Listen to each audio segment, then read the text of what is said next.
시작 없는 옛날부터 움직이고 활동하는 것이 언제든 어디서든 모두 그대의 마음, 그대 부처. 마음이고 부처로 함이 바로 이와 같다.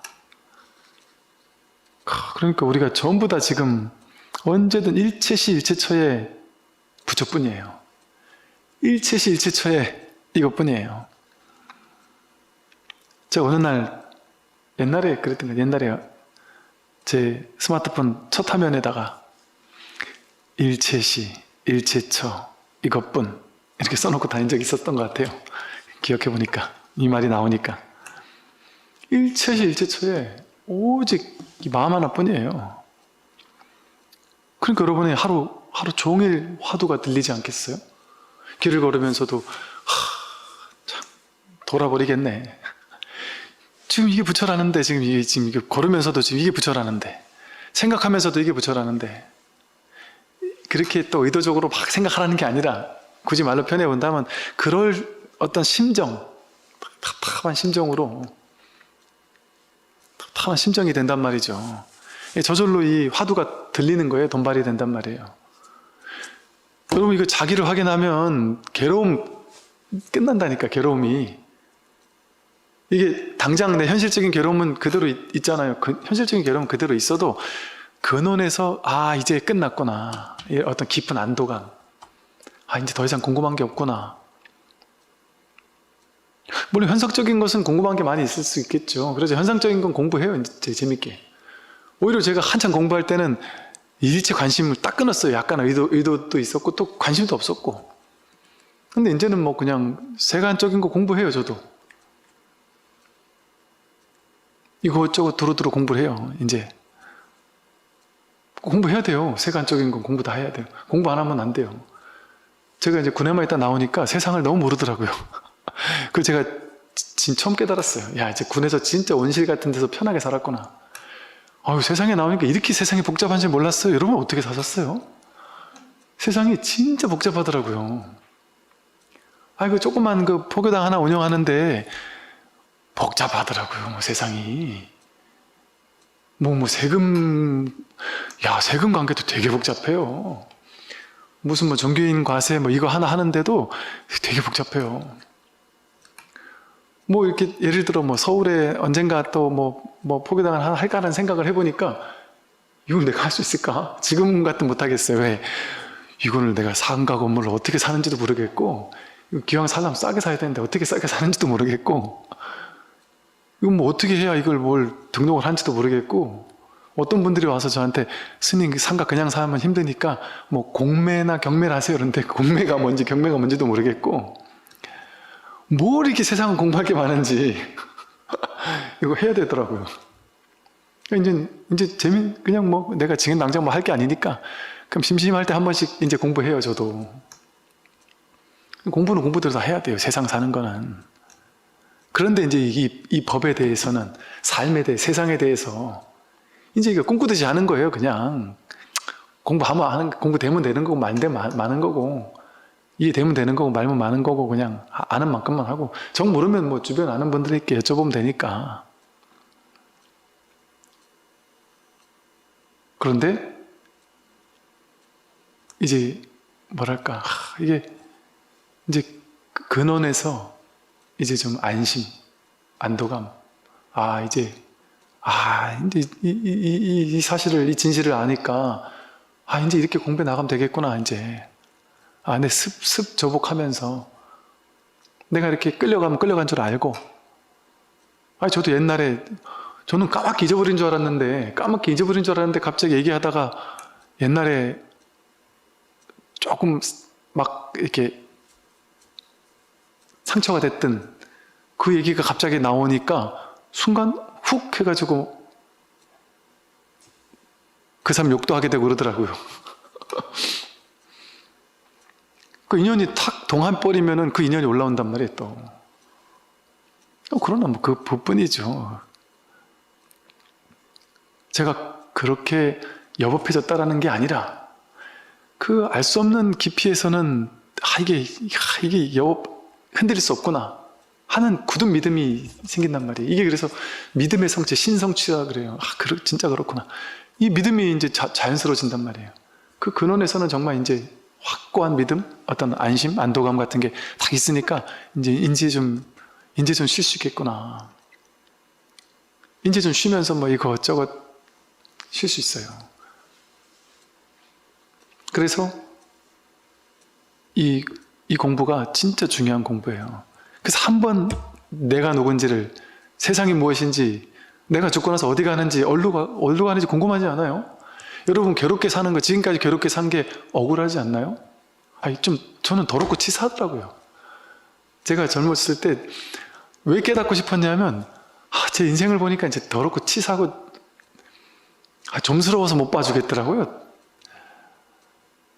좀 좋은 일 생기면 막 좋아하다가, 좀 상황이 안 좋으면 막 힘들어하다가, 뭐 말 한마디 휘둘리고 이런 모습을 쳐다보고 사는 게 비참하더라고요. 지긋지긋하더라고요.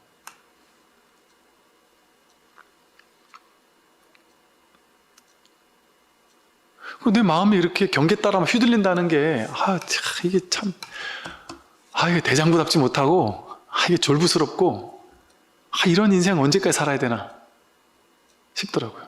그리고 우린 또 막연하게 두려워요, 미래가. 막연하게 미래가 두려워요. 내가 노후에 어떻게 될까? 남들에게 상처받지 않을까? 내가 번 돈 다 탕진하지 않을까? 온갖 게 두려워요. 언제까지 그러고 살 건가요? 이거 해결하고 가야 되죠. 해결하고 근원적인 안도감 속에서, 어떤 깊은 안심 속에서, 이제 내 길을 찾았구나. 이제는 그냥 이렇게 공부해 가면서 평생 살면 되겠구나. 하면서 이제 가게 되면, 이제 한숨 던 거란 말이죠. 그래서 이제 이렇게 살면 되겠네. 하고 사는 거예요. 그러면서 이제 자기 업습 조복해 가면서 이제는 재밌게 그냥, 그다음부터의 수행은 재밌는 거예요. 수행은 즐거운 수행이에요. 옛날 티베트 어떤 스님이 쓴 책 번역한 게 즐거운 수행 이런 책이었던 것 같은데 그 내용은 못 봤지만, 이 수행은 즐겁게 하는 거예요. 인생 살면서. 이제 인생을 즐겁게 사는 거고, 유의삼매로 막 즐겁게 가지고 노는 거고, 그러면서 즐겁게 수행해 가는 거예요.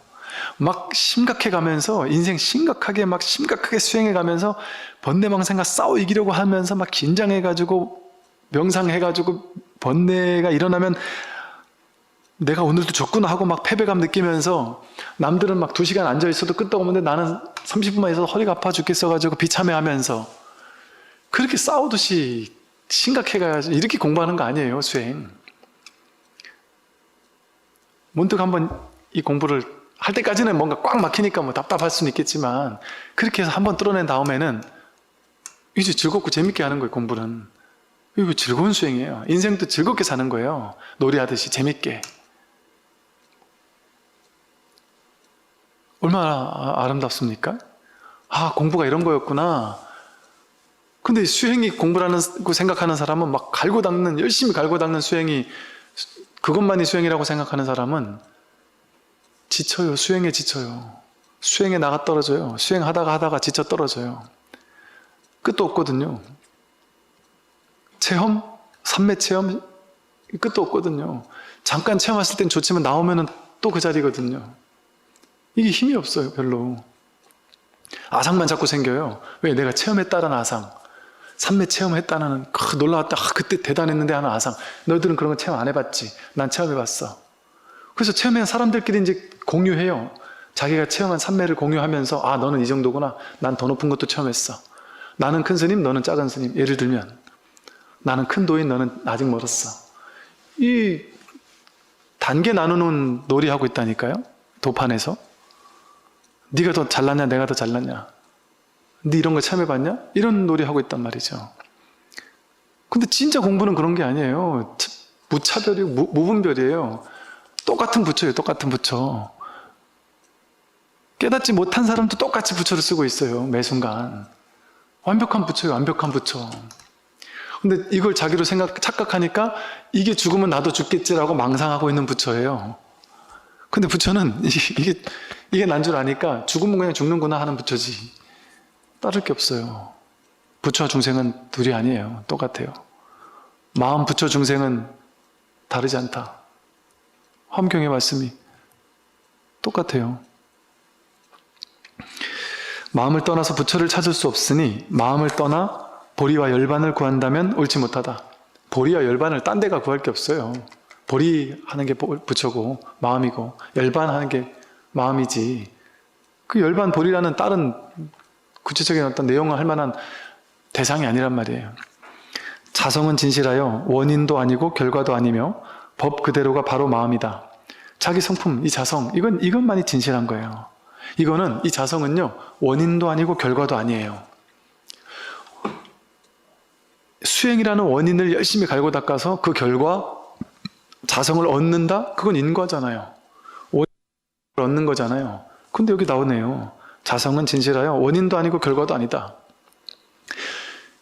이 세상 모든 것은 원인을 제공한, 공부 열심히 하는 원인을 통해서 좋은 대학 가는 결과를 얻잖아요. 돈 버는 원인을 통해 돈을 벌잖아요. 운동 열심히 하는 원인을 통해서 몸이 건강해지잖아요. 그 인과잖아요. 근데 딱 하나 이 공부만, 이 자성만은 딱 하나, 이 공부 하나만은 비인비과, 원인도 아니고 결과도 아니에요. 즉 여러분은 이 부처를, 자성을 깨닫기 위해서, 자성을 획득하기 위해서 어떤 원인을 질 필요도 없어요. 그런데 그렇다고 해서 어떤 원인도 질 필요가 없다라는 거에 또 머물러도 안 되죠. 그러니까 하지 않아야 되는데 하지 않아도 또 안 돼요. 그게 중도의 길이에요. 그걸 할 건 아무것도 없어요. 근데 안 해도 안 돼요. 그러니까 어떻게 하되 함이 없이 해야 되냐? 갈고 닦을 건 아무것도 없습니다. 참선해야지만 자성을 깨닫는다? 그렇지 않아요. 법문 듣다도 깨달을 수 있고, 참선하다도 깨달을 수 있고, 연불 하다도 깨달을 수 있고, 길을 걷다가도 깨달을 수 있고, 유튜브 듣다도 깨달을 수 있고, 심지어 정신병원에서 괴로워서 죽을 것 같이 최악의 괴로움 속에서 죽고 싶은 직전에 깨어나는 사람들도 많아요. 요즘에 그런 사람도 많아요. 여러분 그 주변에 약간 정신적인 문제가 있는 분들 있잖아요. 그런 분들은 뭐 당연히 이렇게 좀 병원에 가서 병원 진료를 받으시는 게 좋아요. 이게 너무 심한 그런 게 있으면 이 법문을 어느 정도는 듣되 진료는 진료대로 받으시는 게 좋아요. 그런데 이제 그런 분들께 제가 들고 그 차이, 한 끗 차이. 내가 정신적 깊은 우울증에 시달린다, 막 공황장애에 시달린다. 그 문제 아니에요. 그거를 확 돌이킬 수만 있으면 그게 나를 깨닫게 해요. 그 고가 나를 깨닫게 해요. 어떤 괴로움이라도 그 괴로움이 있어야지만 괴로움에서 벗어나야 되겠다라는 발심을 할 수 있거든요. 그래서 그것이 나를 깨어나게 한단 말이죠. 그래서 이 자성은 원인도 아니고 결과도 아니니까 갈고 닦을 필요는 없어요. 막 수행해서 갈고 닦아야 되는 게 아닙니다. 근데 아무것도 안 하면 안 돼요. 그래서 우리가 갈고 닦진 않지만 근데 내가 깨달아야 되겠다는 발심은 있어요. 그러니까 방법은 없다라니까 갈고 닦을 건 없어요.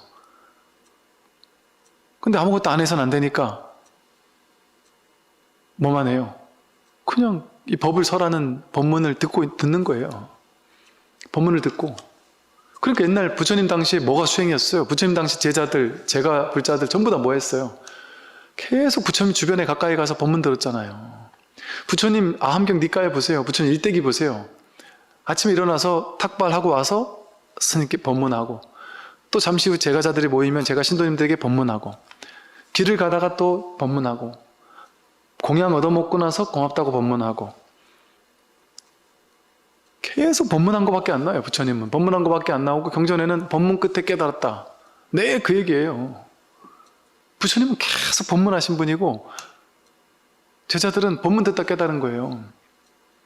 그러니까 이 공부는 자기 혼자 못해요. 자기 혼자 하는 건 진짜 힘든, 진짜 힘든. 우리 전체 인류 70억 인구가 있다면 그 가운데 몇 사람 될까 말까 한 너무나도 힘든 일이죠. 꼭 그 힘든 일을 내가 굳이 그 힘든 일을 할 수가 있겠어요? 근데 이거는 쉽기로 따지면 또 너무 쉬운 일이에요. 근데 어떻게 하는 게 쉬운 거냐? 바른 스승을 만나고 바른 법을 만나는 거예요. 부처님 같은 분은 우리가 만났다 생각해 보세요. 오비구처럼 그냥 가만히 동그랗게 앉아가지고 법문 듣다가 깨어난단 말이에요. 5일, 7일밖에 안 돼가지고 다 깨달았어요. 심지어 사례불가 목건년이 데리고 온 250명의 도반들이 있었거든요. 사례불가 목건년 도반들 250명은 그 자리에서 깨달았다 그래요. 근데 오히려 사례불가 목건년은 일주일 있다가 2주일 있다가 깨달았어요. 바른 법문을 들을 수 있고 바른 스승을 만날 수 있으면 이거는 너무 쉬운 일이에요. 그러니까 할 게 없어요, 할 게. 그런데 법문 듣는 것도 하는 거잖아요 라는 측면에서는 이것도 하는 거예요. 그러니까 아무것도 안 하면 또 안 된다고 하는 거예요. 뭐라도 지금 막 하려고는 해야 되는데 하면 안 된다고 하니까 유의 조작할 만한 건 하지 못하고, 그러니까 할 수 있는 게 법문 듣는 것밖에 없는 거예요. 그러니까 불도를 다 이루려면 사홍서원에서도 법문을 다 들으오리다, 그러고 나서 불도를 다 이루오리다, 그밖에 없잖아요. 중생을 다 건져오리다, 번뇌를 다 끊어오리다. 중생 건지고 번뇌를 끊으려면, 그래서 불도를 이루려면 방법은 딱 하나예요. 법문을 다 들어오리다. 이 네 가지가 제일 중요한 거거든요.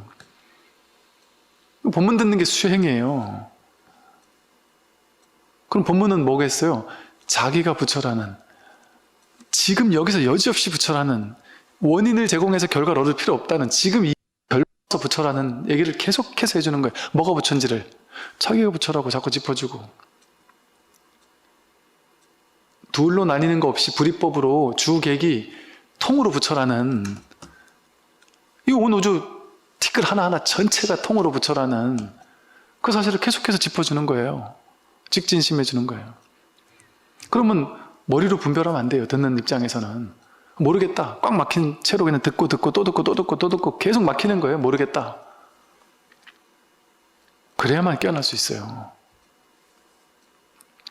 그 원인도 아니고 결과도 아니고요. 법 그대로가 바로 마음이다. 자기 마음이 바로 보리요 열반이니 만약 마음을 떠나 부처가 있고 보리를 얻는다 한다면 옳지 않다. 도대체 부처와 보리가 어디에 있는가? 비유하자면 어떤 사람이 손으로 허공을 잡을 수 있겠는가? 부처와 보리가 어디에 있는가? 부처, 깨달음, 그런 게 도대체 어디에 있느냐?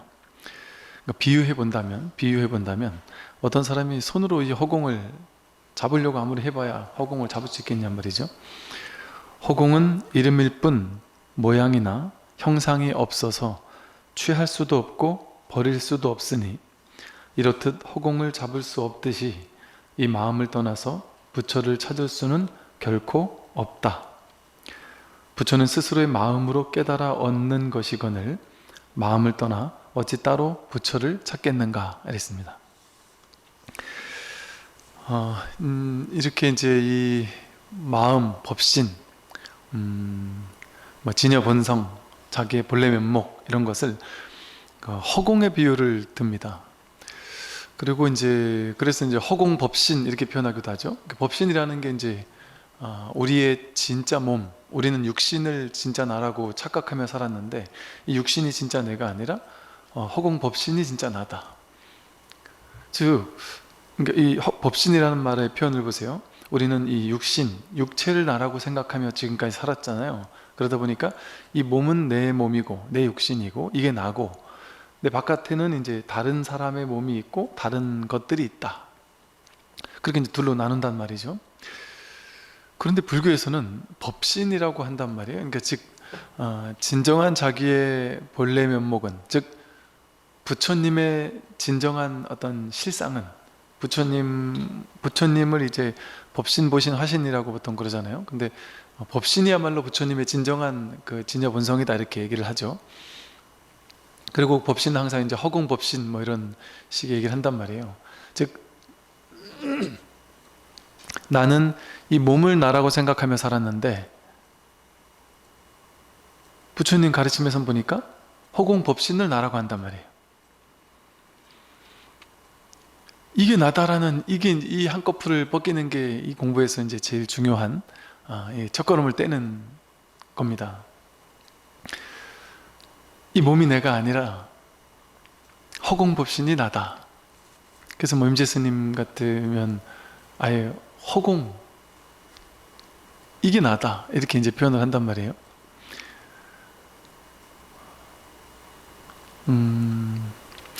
이런 얘기를 많이 드렸었죠. 이렇게 몸은 계속 순환하고 있잖아요. 우리 몸은 지금 이렇게 물을 마시고 아침에 밥을 먹고 이런 걸 통해서 우리가 계속 공급해 줘야지만, 또 호흡도 계속 공급해 주고, 공기도 공급해 주고, 음식도 공급해 주고, 물도 공급해 주고, 이렇게 해야지만 이게 이제 유지가 돼요. 잠시라도. 공기를 딱 끊어버리면 이 자리에서 다 아마 쓰러져 죽겠죠. 끊임없이 홀로 독존하는 게 아니라, 공기가 없으면 나는 없는 거예요.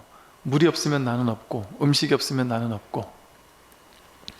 그리고 내가 이렇게 이것들을, 호흡을 들이키고 물을 마시고 음식을 먹고, 그러고 나서는 또 어김없이 이게 빠져나간단 말이에요. 배출된단 말이에요. 그런데 우리는 이제 어떻게 생각하냐면, 그것도 맞는 말인데 이렇게 먹고 나서 다 빠져나가도 안 빠져나가는 하나는 있지 않겠느냐, 이런 생각을 해요. 그래서 그게 나의 진짜 아니겠느냐, 이렇게 생각해요. 여러분 20년 전에 나, 지금도 나, 이렇게 생각했는데 그 똑같이 20년 전 몸과 마음과 젊음과 그거 지금 나는 전혀 다르잖아요. 그런데도 불구하고 똑같이 나라고 하는 이유를 우리는 어디서 찾느냐 하면, 그때 20년 30년 전과 지금 뭔가 여기 육체 어딘가에 그 변치 않는 어떤 부분이 있을 것이다, 이렇게 생각해요. 근데 과학에서도 뭐 원자 전자 뭐 이런 차원에서 보면 싹 다 바뀐다 그러잖아요. 싹 다 바뀐다. 뭐 한 7년 지나면 뭐 몸의 세포가 싹 다 바뀐다, 이런 얘기를 또 하던 학자도 있었고요. 그게 이제 인도의 아트만 사상이거든요.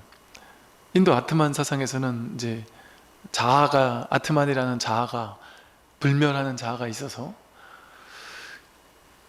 갓난아기 때부터 그 어떤 알갱이, 절대 변치 않는 나의 고유성을 유지하게 만들어주는 그 나라는 어떤 본체가 이렇게, 몸은 바뀌지만 이 나라는 본체, 알갱이 하나는 딱 끝까지 온다는 거예요. 그래서 얘가 죽으면 얘가 이제 윤회한다는 거예요. 이게 윤회 주체라는 이게 있어. 얘는 죽지 않는다. 계속 바뀌는 뭔가의 나의 어떤 고유한 정체가 있다고 본단 말이죠. 그게 이제 인도 브라만교, 힌두교의 아트만 버마이려 사상이거든요. 근데 부처님 가르침은 그것을 깨면서 등장을 한 가르침입니다. 그러한 자아라고 할 만한 고정된 실체, 영원 불멸하게 나를 이어가는 나의 어떤 정체성이라고 할 만한, 나를 이어주는 고유성, 이런 것들은 없다. 그게 불교 무아사상이에요. 하나부터 열까지 나를 구성하는 요소, 오온, 12처 18개라는 이 모든 요소는 전부 다, 하나도 예외 없이 전부 다 생사법이다. 생겨나고 사라지는 것이다. 생겨났다가 사라진다. 끝이에요. 이게 알갱이 같은 나라는 본체적인 어떤 뭔가 하나가, 불멸하는 하나가 따로 없단 말이에요, 불교에는. 그러니까 이게 그 참 뭐랄까, 그 윤회라는 거를 봤을 때도 이걸 불교에서는 윤회가 있다거나 윤회가 없다거나 해서, 윤회는 있는 거야 라고 주장을 하거나 윤회는 없는 거야 라고 주장을 하는 것은 중도에 어긋나는 거예요. 윤회가 있다 해도 어긋나요. 정확한 말이 아니에요. 윤회가 그렇다고 없다 해도 또 어긋나요. 그래서 중도적으로 우리는 볼 수 있단 말이에요. 중도적인 안목으로 보는 것이 있는 그대로를 있는 그대로 올바로 보는 거거든요.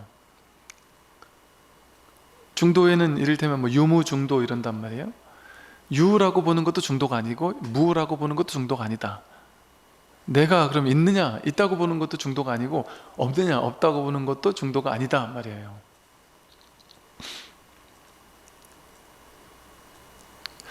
그 바다와 파도의 비유를 들잖아요.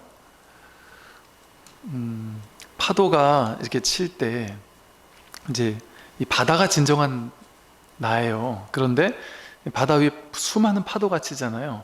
그럼 이런 파도가 하나 이렇게 딱 있고 또 이런 파도가 하나 있어요.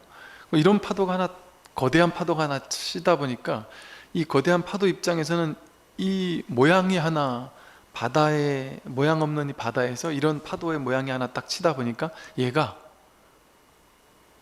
이게 파도란 말이, 몸이 파도예요. 이 파도를 보고서는 이게 나구나, 이 모양이 나구나. 그리고 저쪽 나머지 파도들과 나를 비교하면서 야, 저 파도보다는 내가 더 멋있다, 더 크다, 더 그럴싸하다. 그러면서 이제 비교 분별하면서 저 파도와 나를 둘로 나눠 가지고 있단 말이에요. 그래서 이 파도가 거세게 쳤다가 처음엔 작았지만 나중에 이렇게 크게 올라왔다가 이것도 생주이멸한단 말이에요. 생겨났다가 잠깐 머물렀다가 바로 또 이렇게 꺼진단 말이에요. 그러니까 바다에서 나온 파도는 바다로 돌아가요. 그러면 이제 우리 식의 표현에 의하면 파도 하나가, 이게 나라는 존재가 윤회한 거예요. 이렇게 태어났어요. 태어났다가 이렇게 다시 바다로 돌아갔어요. 그런데 내가 태어났을 때도 저쪽에 수많은 파도들이 있었어요. 우리는 내가 죽으면 다음 생에 뭐가 될까? 이거에 관심 많잖아요.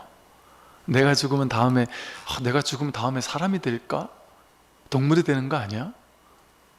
저도 어릴 때 그런 생각 많이 했거든요.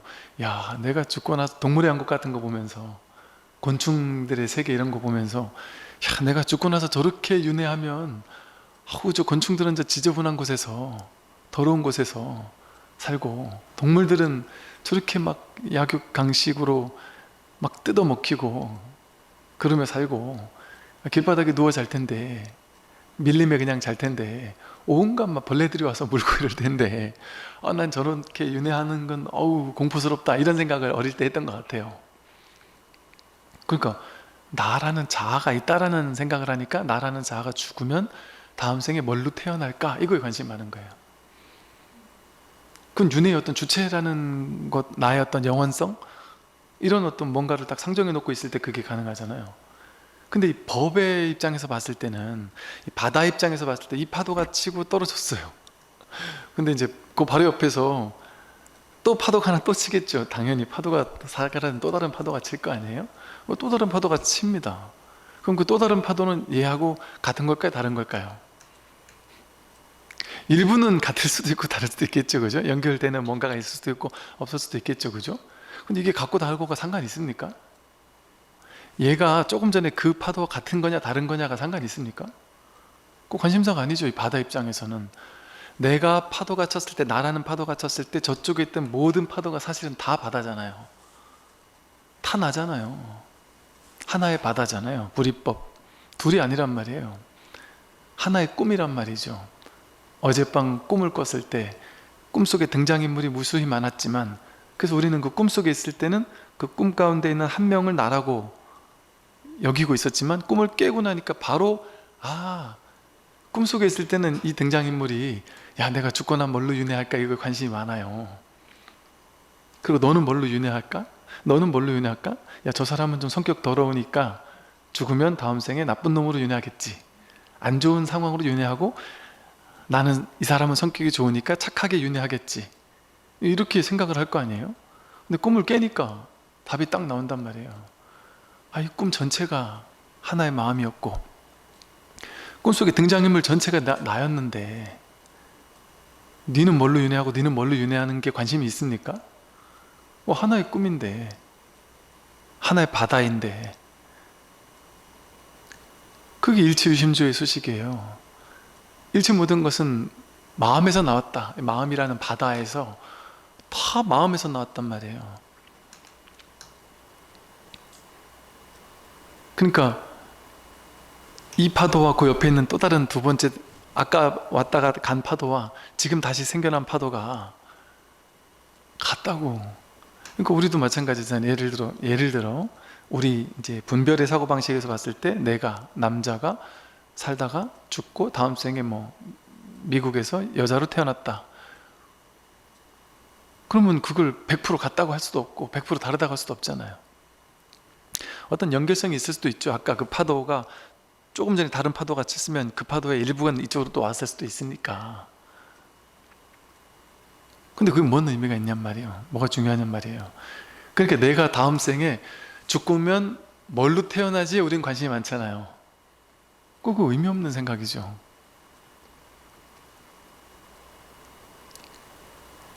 그래서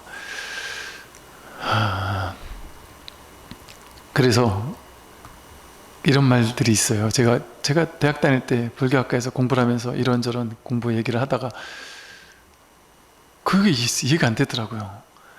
윤회는 이게 시간적으로 과거에서 미래로 이렇게 이어지는 방식으로 그렇게 윤회하는 게 아니다. 그게 다가 아니다. 시공이 없다. 윤회에서는, 진짜 윤회에서는. 이런 얘기를 들었어요, 누군가에게. 근데 되게 충격적이었어요. 이게 무슨 소리지? 내가 과거에 태어나서 조선시대 살다가 죽으면 일제강점기 태어났다가 또 죽으면 또 이렇게 역사적으로 태어나는 걸 텐데 저게 무슨 말이지? 이제 이런 생각이 들었단 말이죠. 근데 그게 맞는 말이죠. 시간이 따로 없어요. 시간이. 공간이 따로 없어요. 시간과 공간이라는 것 자체가 우리의 분별이 만든, 생각과 분별이 만든 망상이에요. 망상. 그러니까 사실은 여러분이 이 몸을 나라고 생각하고 이 어떤 개체를 나라고 생각하는 것도 분별이에요. 분별. 내가 태어났어? 이게 분별이에요. 망상이에요. 내가 죽을 거야? 이것도 생각이란 말이에요. 사실은 매 순간 눈앞에 지금 여기, 지금 이 순간 이게 전부인데 생각을 일으키면 이 존재가 지금 이걸 내가 존재라고 하는 것부터가 벌써 분별인데 이 기억이라는 걸 통해서 이렇게 어제부터 있던 내가 이렇게 계속 이어진다라고 생각을 한단 말이죠. 그러니까 시간이라는 게 생겨나고 내가 여기서 저기로 가고 오고 한다라는. 근데 실제 경험하는 건 뭐예요? 나는 여기서 저기로 가고 저기서 여기로 온다. 나는 집으로 갔다가 왔다 갔다 왔다 한다. 이게 다 생각이잖아요. 실제 내가 집에 가고 오고 이건 그 생각을 빼면 정말 진실은 뭐예요? 그냥 우리가 여기서 그냥 이 경험하는 이거거든요. 여기는 분별을 붙지 않는단 말이에요. 여기가 집인지 법당인지 내가 누군지 이것이 무엇인지 여기가 어딘지 뭐 이런 것들은 전부 다 생각을 일으켜야지만 일어날 수 있는 거잖아요. 그러니까 제가 이제 첫 번째 짤이라는 표현을 쓰는데 두 번째 짤이 떨어지지 않고 분별에 떨어지지 않은 채 그냥 이 아는 이 알매 첫 번째 짤이 그냥 순수한 그냥 이 자리에서는 여기 뭐 그냥 이것뿐이란 말이죠. 근데 이걸 이제 기억과 생각과 분별을 개입시켜 가지고 내가 여기서 저기로 갔어. 그렇게 하니까 시간이 생겨나고 공간이 생겨나고 그 속에 활보하고 다니는 어떤 존재가 생겨난단 말이에요. 시공을 왔다 갔다 하는 나이를 먹는 나라는 존재가 생겨난단 말이에요.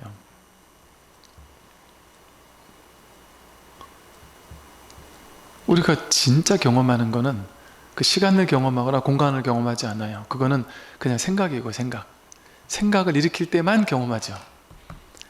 나도 어때요? 나도 생각을 일으킬 때만 나를 경험하지 않나요? 여러분이? 내가 생각을 일으키지 않으면 그냥 멍 때리고 있으면 거기 내가 있어요? 나라는 생각조차 없으면? 꿈도 없는 깊은 잠에 빠졌을 때 그때 내가 있던가요?